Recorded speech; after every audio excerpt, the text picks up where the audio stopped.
ግር ያለ ሰው አለ በእውነቱ ማግባትም ያምረዋል፣ መመንኮስም ያምረዋል። መዝሙርም ጥሩ አድርጎ የሚዘምር ሲያይ ደግሞ ዘማሪ መሆን ይፈልጋል። ሰባኪ ሲያይ ኧረ እኔ ሰባኪ ነው መሆን ይላል። ደግሞ መነኩሴ ሲያይ እኔ መነኩሴ ነው መሆን ይላል። እንደው በሱ ደግሞ ሰርግ ተገኝቶ ተደርጎ መኪኖቹ ሞሰብ በላያቸው ላይ ሰቅለው ሲያይ መቼ ነው ማገባ ይላል። ደግሞ መከራ እኮ ነው ተመልከቱ ማለት ነው። ሁሉንም ደግሞ ከሁሉም እገኛለሁ ይላል። ልቡ ብትን ብሎበት አንድ እንኳን ጥግ ያጣል። ይህን የሚሰበስበው ምንድነው? ክርስቶስን መውደድ።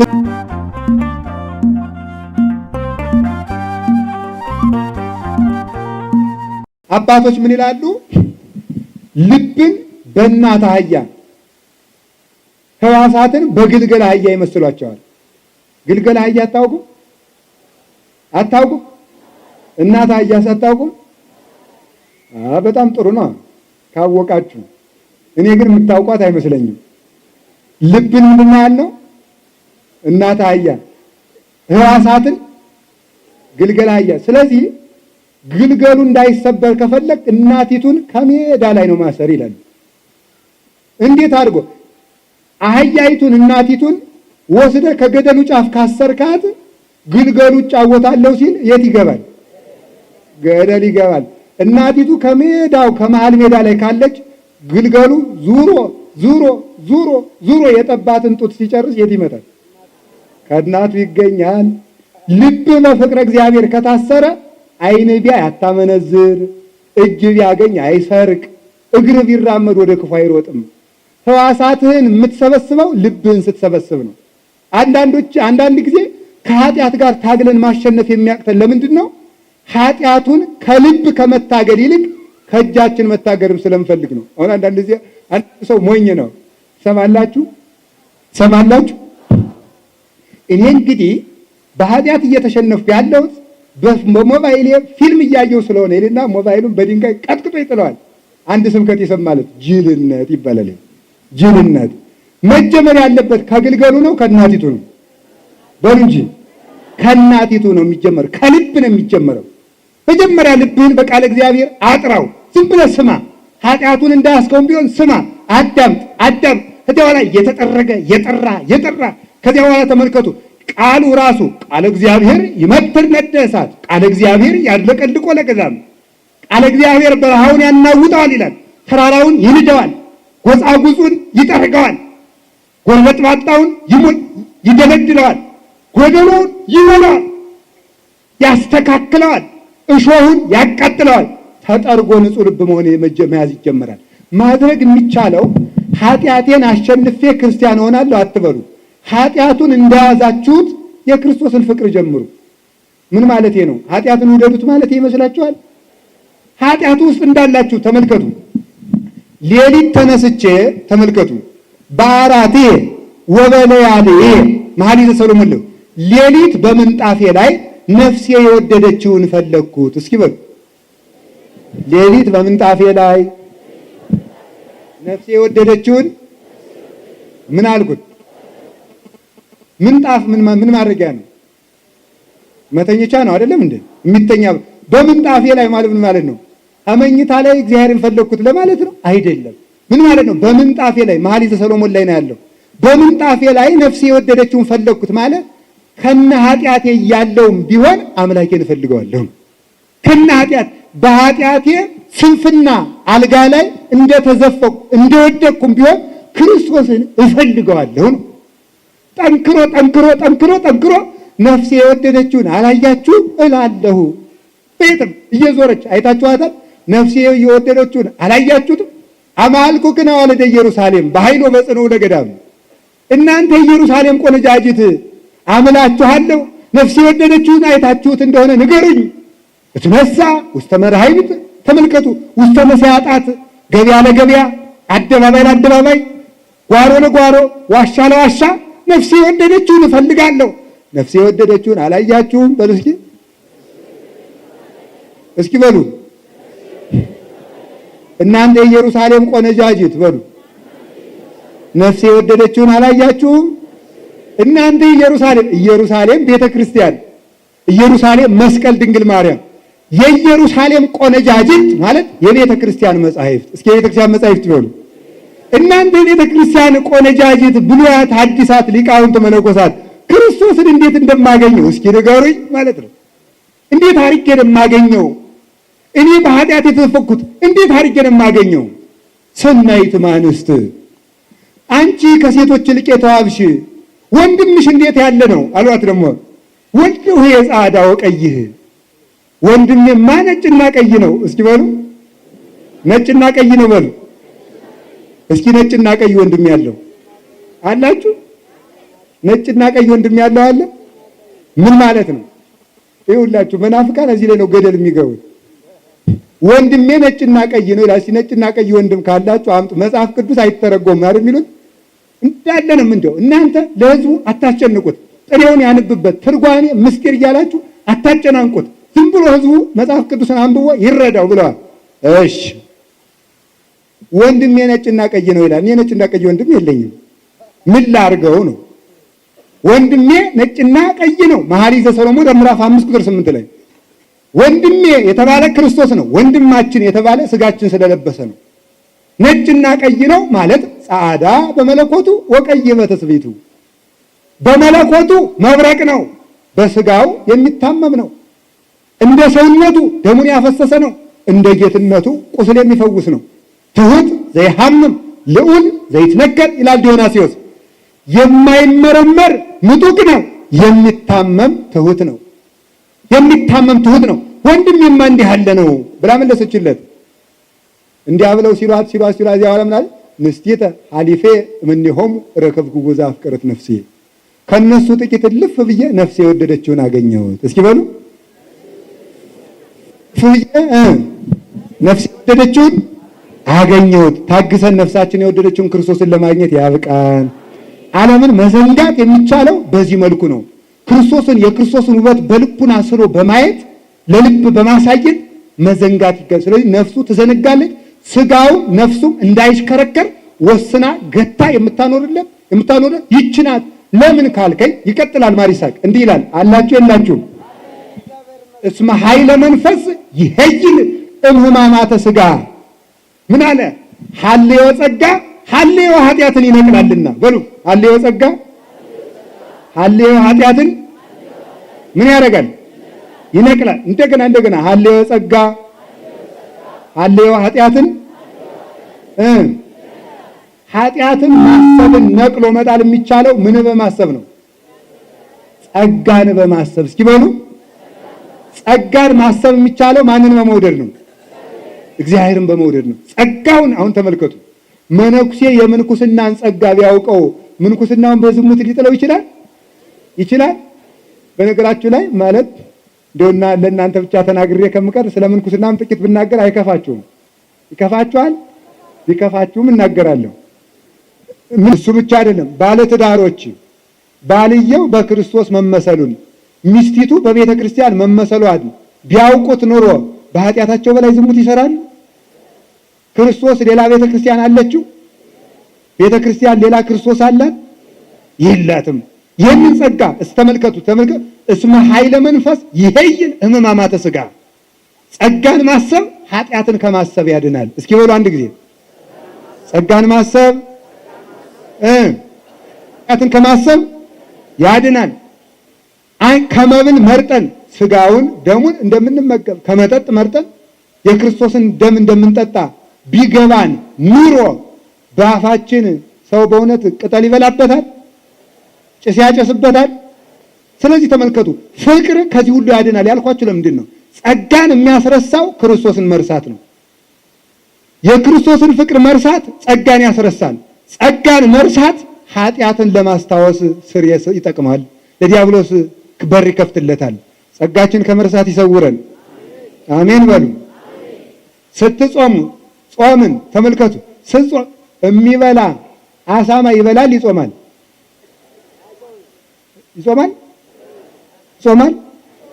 አህያሳ? በነገራችሁ ላይ እየሞተች ሁሉ የምትበላ እንስሳ አህያ ናት። እየሞተች እንዲሁ ግርም ነው የሚያደርገው ማምላክ።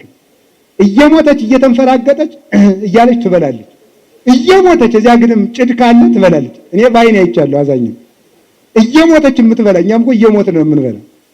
እየሞት አይገባውም። በተለይ የከተማው ሰውማ እየሞተ ደም ግፊት እያለው ስኳር እያለ እየገደለው ይበላል። ደግሞ 24 ሰዓት እንደው አይጣን ድረስ እኮ ነው ሰው እየሞተ ይበላል እንዴ!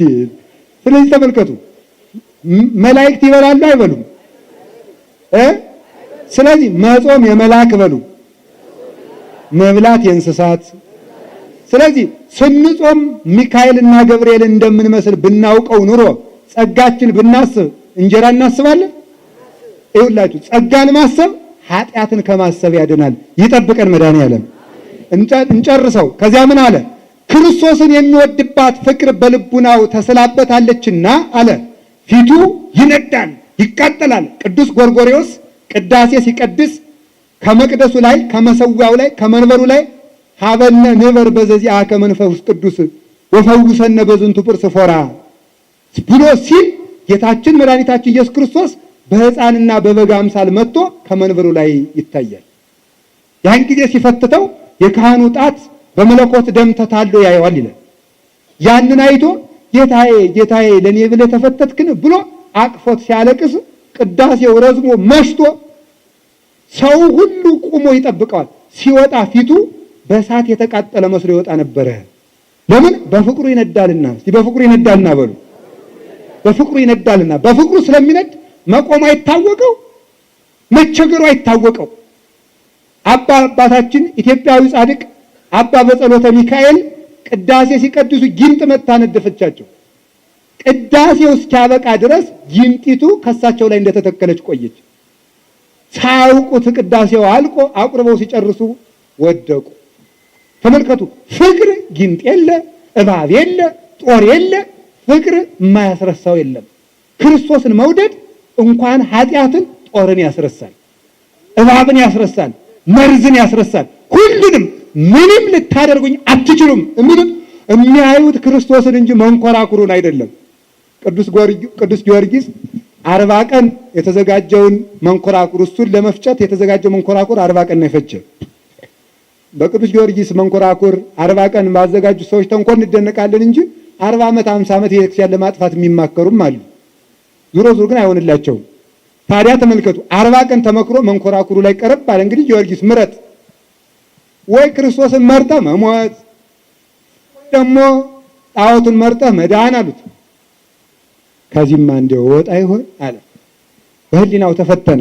ኋላ ወዲያው መጣለትና ሐሳብ እፎኑ እይሄሊ ከመ ተሰቅለ አምላኬ፣ አምላኬ ክርስቶስ እንደተሰቀለ ለምን አላስብም አለና እሱ እንኳን ለማይጠቀምበት መከራ ተሰቅሏል።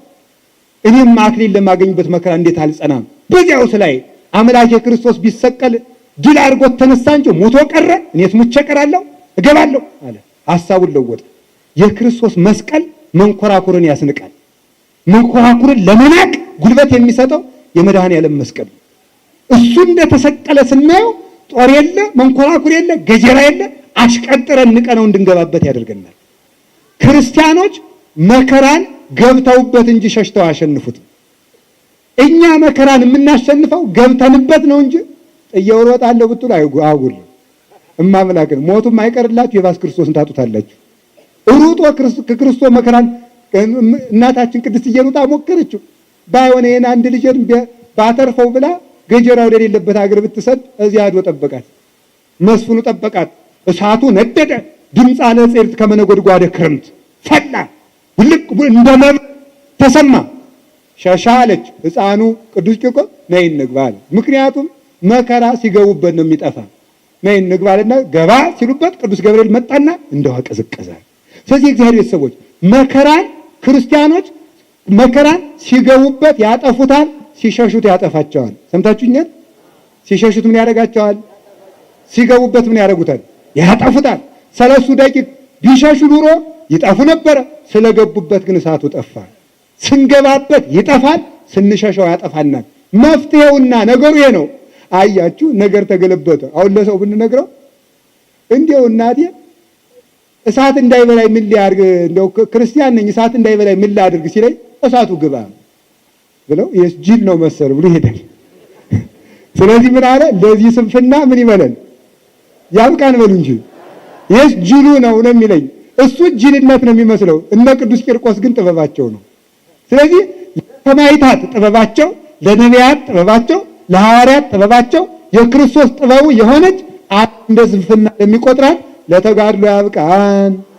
አሜን በሉ እንጂ አሜን በሉ። አላችሁ የላችሁም? እግዚአብሔር ከሁላችን ጋር ይሁን። እሺ እንጨርሰው። ከዚያ ምን አለ? ወይስ የስል እምኔሁ ፍርሃት ወኀፍረት።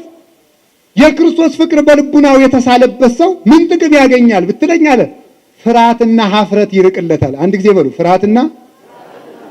ፍርሃትና ምንድን? ፍርሃትና ኀፍረት። ፍርሃት ይርቅለታል። ምንድን ነው የምታረጉኝ? ምክንያቱም ጌታዬ እንዲህ ብሎኛል ይላል። ጌታዬ እንዲህ ብሎኛል ኢትፍርህዎሙ ለእለ ይቀትሉ ሥጋክሙ ወለነፍስክሙሰ ኢይክሉ ቀትሎታ። ሥጋችሁን የሚገሉትን አትፍሩ፣ ነፍሳችሁን መግደል አይቻላችሁምና። ወባሕቱ ፍርህዎ ለዘይቅ። ተመልከቱ፣ ነፍስንም ሥጋንም አንድ አድርጎ በገሃነም መቅጣት የሚቻለውን ይልቁንስ ክርስቶስን ፍሩት። እስኪ በሉ ይልቁንስ በሉ። ማንን ፍሩት? ክርስቶስን ፍሩን። ሥጋችሁን የሚገሉትን ምን አትበሉ? አትፍሩት። በሥጋ ብንሞት በነፍስ አንሞትም። ጥቂት ቀን ብንሞት ዘላለም አንሞትም። በሉ እስኪ ጥቂት ቀን ብንሞት በምድር ብንሞት በሞትም በሥጋ ብንሞት በነፍስ አንሞትም። ስለዚህ ፍርሃትን ነቃቅሎ የሚጥልለት ፍቅር ነው። ከክርስቶስ ፍቅር አላያችሁ? አያችሁ ነው አይሁሪ ቅዱስ ጳውሎስ የሚለው ማን ያድገነ ፍቅሮ ለክርስቶስ። ከክርስቶስ ፍቅር ማን ይለየናል? እስኪ ማን ይለየናል በሉ። ግን ባለ ትዳሩ ነው በሳንቲም ተጣልተው የተለያዩ የሉ ወልተዋል። በእውነቱ ግን ክርስቶስ ፍቅር ማን ይለየናል ይላል። ጥቅስን እንደ ቲዮሪ ከመሸምደድ ዕዳ ይሰውረን። ዝም ብሎ መሸምደድ፣ ይሄ ሂስትሪ ጂኦግራፊ የሚባል አለ። ሰው ዝም ብሎ ሸምድዶ 10ኛ ክፍል ካለፈ በኋላ ትዝ አይለው። ታሪኩ ቢቀየር መጽሐፉ ተለይቶ ቢታተም ታሪክ ቢዛባ ችግር የለበትም። ተመርቋል። እንደዚያ የሚሸመድድ አይደለም እኛ የምንፈልገው፣ የሚሰራው ነው። ምክንያቱም የክርስትና ወይም የመጽሐፍ ቅዱስ ቃል ፍጻሜው መኖር ነው። እስኪ መኖር በሉ። ምን ማድረግ ነው? መኖር ስለሆነ ነው። ፍርሃትን ነቃቅሎ የሚጥለው ክርስቶስን መውደድ ነው። ከዚያስ ምን አለ? ኀፍረት ይወጣለታል። አንድ ጊዜ ኀፍረት በሉ። ምን አላችሁ? አቡነ ፊልጶስ እጨጌ ፊልጶስ ዘደብረ ሊባኖስ የአቡነ ተክለ ሃይማኖቱ ልጅ ሰማይትም ባይታዊም መምህርም የሆኑት አቡነ ፊልጶስ ምንድን ነው ያሉ? ንጉሱን አንተ በሚስት ላይ ሚስት ልትጨምር አይገባም፣ ክርስቶስ አይፈቅድም ብለው ሲገስጹት አንተ መነኩሴ ራቁትህን ነው የምገርፍህ። ምን ብሎ መለሰ? አሃ አመዱ በአመዱ ፊት ራቁቴን ብቆም ምን ያስደንቃል? ፀሐየ ጽድቅ ክርስቶስ ጌታዬ እንኳን በጲላጦስ ፊት ራቁቱን ቆሟል። በዚያውስ ላይ እኔ ትቢያው አንተ በትቢያው ፊት ራቁቴን ብቆም አላፍርም። ይልቁንም አንተ ነገ በጌታዬ በክርስቶስና በሰራዊተ መላእክት በቅዱሳን ፊት ራቁትህን ትቆማለህ። የሚያሳፍር ያንተ እንጂ የኔ አይደለም ብለው ራቁታቸውን ተገረፉ። ኀፍረትን መናቅ ማንስ ወዱ ነው በሉ። አቤት! በዚያውስ ላይ ይሄን ቆብ መግፈፍ ይቻላል፣ ይሄን ቀሚስ ማውለቅ ይቻላል፣ ይሄንን ፎጣ መግፈፍ ይቻላል። ክርስቶስን ማውለቅ አይቻልም። ስለማይቻል የሚታየው ልብስ ቢወልቅ የማይታየው ልብስ ስለሚያዩ ኀፍረት ተነቃቅሎ ይወድቅለታል። ክርስቶስን የሚወድ ሰው ተሸማቆ ሃይማኖትን አይክድም። ለምን? ኀፍረቱን በክርስቶስ የብርሃን ልብስ አውልቆ ይጥለዋልና። አውልቆ ይጣልልን። ስለዚህ ቅዱስ ጳውሎስ ምን አለ? በእስረኛው መምህር በእኔ አትፈርብኝ። እስኪ አትፈርብኝ በሉ። አቤት! እንደ ሰውኛው ቢሆን በገደለ አባት ነው በሞተ አባት ነው የሚያስመካው። እንደ ሰውኛው ቢሆን የጀግኖች ዘር ተብሎ በዚያ ነበረ።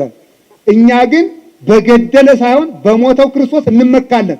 ሞቱ ኀፍረት ሳይሆን ክብር ስለሆነ ነው። ስለዚህ ለኛ ክብር በሆነው ለሰይጣን ስንፍና በሆነው ለዓለም ስንፍና በሆነው ለክርስቶስ ጥበብ በሆነው በዚህ ሕይወት እንኖራለን። እንድንኖር ይርዳን። ሲጨርሰው ምን አለ? እየጨረስ ነው፣ አይዟችሁ። በዝንቱ ምግባር አለ። በዝንቱ ምግባር ሰክሩ ሐዋርያት ወሰማዕት። በዚህ ምግባር ክርስቶስን በመውደድ ሐዋርያትና ሰማዕታት ሰከሩ። እስኪ ሰከሩ በሉ። ወሐዋርያትሰ አለ። ተመልከቱ። ወሐዋርያትሰ ኦዱ። ተመልከቱ። ኦዱ አደው ወኦዱ እስተ ኩሉ አጽናፈ ዓለም። ሐዋርያት ክርስቶስን ወደው በክርስቶስ ፍቅር ሰክረው ምን ሆኑ ትለኝ እንደሆነ ዓለምን ተሽከረከሩ፣ ዞሩ። እንደውም አባቶቻችን በትውፊት እንደሚያስተምሩን ቅዱስ ጳውሎስ ዓለምን ሰብኮ ጨርሶ ሀገርን ሰብኮ ጨርሶ የበረዶ ግግር ካለበት ቢደርስ የበረዶው ግግር እስከ አንገቱ እያነቀው ከዚህ በረዶ በኋላ ሀገር ቢኖርስ ቢፈርድብኝስ ጌታዬ ብሎ እያለ ገባ። ራሱ መድኃኔዓለም ተገልጦ ከዚህ በኋላ ሀገር የለም ተመለስ እስኪለው ድረስ እንዲህ ብለው ተንከራተቱ። መርከብ እየተሰበረባቸው የሚበሉት እያጡ የሚጠጡት እያጡ እየተገረፉ ወወጡ እስመ ከፈሎሙ ጸጋ መንፈስ ቅዱስ የመንፈስ ቅዱስ ጸጋ አድሏቸዋልና ከራሚ ወይን እንደጠጣ ሰው ደስ እያላቸው እንደተሾመ ሰው እንደተሸለመ ሰው ተገርፈው ሲወጡ ደስ እያላቸው ይወጣሉ። ያን ያደረገው ፍቅር ነው። እስኪ ፍቅር ነው በሉ እንጂ። በዚህሳ ሰማዕታንሳ ተመልከቱ ሰጠጡ ወለጡ ሐዋርያት ዓለምን ዙሪያው የቀሩ አይምሰል ምን አደረጉ? ሰጠጡ ቀደዱ። ምን ቀደዱ? የጣዖቱን ልብስ ቀደዱ። የጣዖቱን ልብስ መቅደዳቸውስ አይደንቅም። የደነደነውን በነገራችሁ ላይ ከልብስ በላይ ሰማይና ምድር ይጸናል። ከሰማይና ከምድር ይልቅ የሰው ልብ ይጸናል። ምክንያቱም ሰማይና ምድር አዝነው ሲውሉ መሬትም ስትሰነጠቅ የአይሁድ ልብ ግን እንደተደፈነ ክርስቶስን እየቸነከረ ሆኗል። ስለዚህ ሐዋርያት ክርስቶስን መውደዳቸው ክርስቶስን በወደዱበት የፍቅር ኃይል በክህነት ቁልፍ የደነደነውን የአሕዛብን ልቡና ከፍተው የክርስቶስ ቤት ለመሆን አበቁት። ይህን ኃይል ያደረገው ምንድን ነው? ፍቅር በሉ እንጂ። እሺ ምን አሉ? ከዚያስ ወወለጡ ተኩላውን ወደ በግ ጋኔኑን ወደ መልአክ እንስሳውን ወደ ሰው ለወጡታል። የዲያብሎስ አገልጋይ የነበረውን የክርስቶስ አገልጋይ ጋኔን ይመስል የነበረውን አምላክን እንዲመስል አደርጉት። እንስሳን መስሎ የነበረውን አርአያ እግዚአብሔር አምሳለ እግዚአብሔር በልጅነት ሰጡት። የክርስቶስ ሥጋና ደም መረቁት። ጨለማውን ዓለም አበሩት፣ አልጫውን ዓለም አጣፈጡት፣ ደካማውን ዓለም አጸኑት፣ ደንቆሮውን ዓለም በጥበብ ክርስቶስ አስተማሩት። ይህን ያደረገ ምንድን ነው? ፍቅር ነው በሉ። ስለዚህ ጳውሎስ ምን አለ? አዲያ ግን እንዴት ብለው ተሰበኳት እቺ ነው እንጂ ስትሉ እንደሞኝ ሆነው ምን አለ ቅዱስ ጳውሎስ? አንተሙ ጠቢባን ነይነሳ አብዳን አለ። እንዴ ይልቃል እኮ የሱ ነገርማ። እናንተ ጥበበኞች ናችሁ፣ እኛ ሞኞች ነን። አንድ ጊዜ በሉስ እናንተ ጥበበኞች እኛ ምኖች ነን አለ። እንዴት አለ? እናንተ ሲሰድባችሁ እናንጉድ ትላላችሁ። ማንጎድ ታውቃላችሁ? እናንጉድ በድንጋይ ቤት ማፍረስ፣ መተኮስ፣ አይን ማፍሰስ፣ ጥርስ መስበር። እናንተ ሲሰድቧችሁ ያዙ ይልቀቁ ትላላችሁ። እኛ ግን የሚረግሙንን እንመርቃለን። እናንተ ሁለት ዓለም ታተርፋላችሁ፣ እኛ አንድ ዓለም እናተርፋለን አለ። እናንተ አግብታችሁ ዓለሙም ሳይቀርባችሁ ደግሞ ቆርባችሁ ደግሞ መንግስተ ሰማያትን መግባት። እኛ ግን ክርስቶስን እንሰብክ ብለን አንድ ዓለም ብቻ አተረፍን። እናንተ በሞቀ በደመቀ ቤት የላመ ዕጣ መበልታችሁ የድርሻችሁን አገልግላችሁ ትጸድቃላችሁ። እኛ ግን እንደ ምናምንት የተቆጥረን ኖርን። እንደ ሞኝ የሆነው ለምንድን ነው ብትሉኝ አለ ወእመኒ አበድነ እበድነ ለክርስቶስ ውእቱ። ብንሰንፍም ስንፍናችን ለክርስቶስ ነው። እስኪ በሉ አንድ ጊዜ ብንሰንፍ ማለት እንደ ጅል ብንታይ፣ መብላት እየቻልን ብንራብ፣ መልበስ እየቻልን ብንራቆት፣ መማታት እየቻልን ዝም ብንል፣ መራገም እየቻልን ብንመርቅ፣ ማሳደድ እየቻልን ብንሰደድ፣ መግፋት እየቻልን ብንገፋ፣ መግደል እየቻልን ብንሞት፣ ብንሰንፍም ስንፍናችን ለክርስቶስ ነው። እንዲህ ለምን ሆናችሁ ማን አስገድዳችሁ ብትሉኝ አለ እስመ ፍቅረ ክርስቶስ ያገብረን አጥፍ ውስተ ዝንቱ ሁሉና። ክርስቶስን መውደዳችን እንዲህ እንድንሆን አደረገን። እስኪ በሉ አንድ ጊዜ እንዲህ እንድንሆን አደረገን በሉ እንጂ። ወካይበ ወከማሁ ካይበ ሰማይትሂ ወጻድቃንሂ ምስሌሆሙ ኤሉ ውስተ ገዳማት እንበለ ስራት። እንዲህም ሁሉ አለ ሐዋርያት ብቻ ሆነው የቀሩ አይደሉም። የእነሱ ተከታዮች ተላዋን ሐዋርያት የሆኑትም ሰማይታት እነሱን መስለው ግማሾቹ ወደ እሳት ግማሾቹ ወደ በረሃ ተንከራተቱ፣ እነሱን መሰሉ ይልና አላችሁ የላችሁም? እንዘ ጠቢባን እሙንቱ በጥበብ በቋይት አምሰልዎሙ ከመ አብዳን። የሚጠቅም ጥበበኞቹ ነው ሳለ የሰማይ ቤት የሚከፍቱበት ቁልፍ ያላቸው ጥበብ ክርስቶስን የሚሰብኩ ሆነው ሳለ አለ ነገር ግን ሰውን ለማዳን ብለው እንደሞኝ ተቆጠሩ። እስኪ እንደሞኝ ተቆጠሩ በሉ። እንደሞኝ ተቆጠሩ እንጂ እንደሞኝ ንሕነሰ አሎ ለእግዚአብሔር ከመ ንትባደር ወይረሰየነ ድለዋነ ለዛቲ እበድ በቋኢት። እኛንም ለዚህች ስንፍና እንዲያበቃን እግዚአብሔር እንለምነው። በሉ አንድ ጊዜ እኛንም ለዚህች ስንፍና እንዲያበቃን እግዚአብሔር ምን እንበለው? ፈላስፎች ለራሳቸው ሳይሆኑ ሙተው ቅዱስ ጳውሎስ ግን እንደ ሞኝ ተቆጥሮ ኑሮ